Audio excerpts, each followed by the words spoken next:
Okay, everybody, let's talk about the quadratic formula. Now, you probably had to memorize the quadratic formula in Algebra 1, and you probably used it in geometry last year.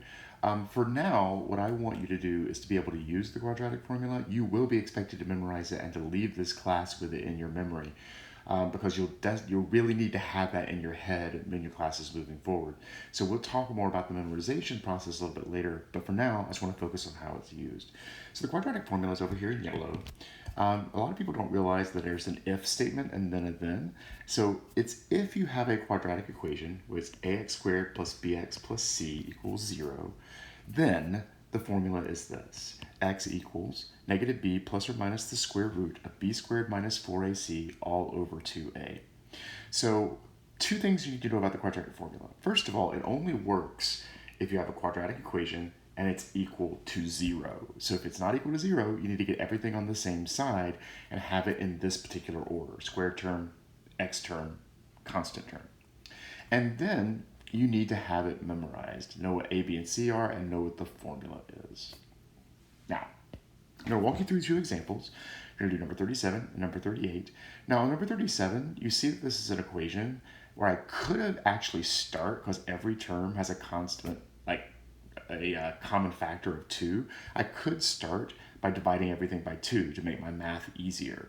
But what I'm going to do is go ahead and do the problem as it appears so we can see how the quadratic formula works. So it's already in the right order: square term, x term, constant term. It's already equal to 0, so we don't have to do anything before we jump right into the formula. So here we go. My a is negative 2, because that's the coefficient of x squared. My b is 8, because that's the coefficient of x. And my c is 2, because that's the constant term. So then we literally plug everything in.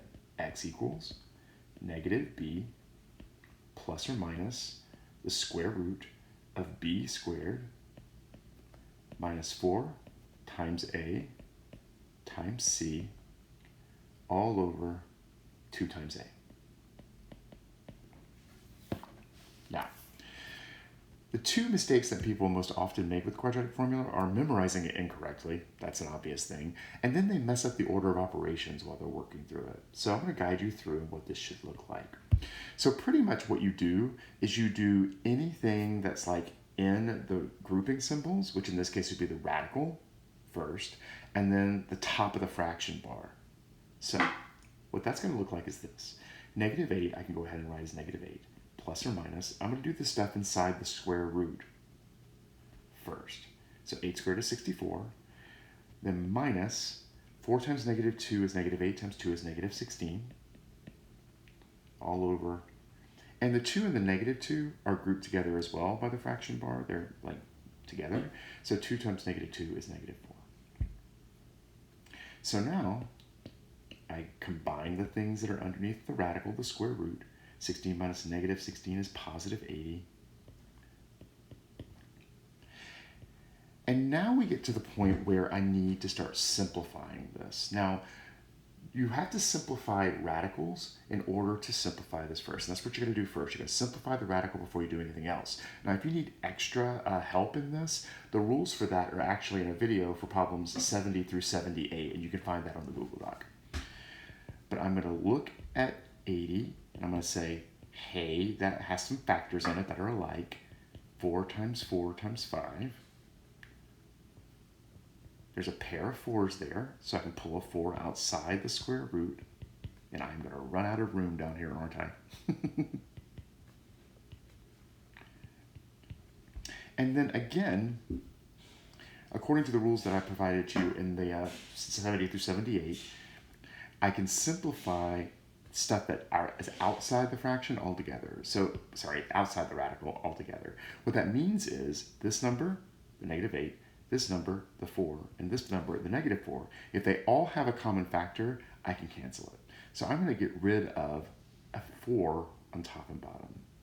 So that will become a negative 2 plus or minus 1 square root 5 all over negative 1. Now you can leave it that way if you want, or I could divide both this and this by negative 2. Sorry, not negative 2, by negative 1, and actually simplify the fraction. So negative 2 divided by negative 1 would be positive 2. The plus or minus, when you divide it by -1, becomes minus or plus. So you can flip it if you want, or you can just leave it as a plus or minus, and then that will be the square root of 5. So either of these two answers is really fully simplified and acceptable. So let's look at number 38.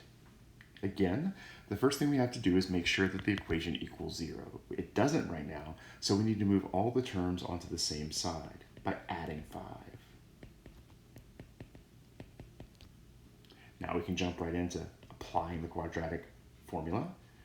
Negative b, so -8 is positive 8, plus or minus the square root of b squared, minus 4 times a times c, all over 2a. Do the radical simplification first. -8 squared is 64, and if you did that in your calculator, you'd have to make sure you're squaring -8 where the -8's in parentheses, otherwise it'll tell you it's -64. Minus 4 times 2 is 8 times 5 is 40, all over 4. And then 64 minus 40 is 24.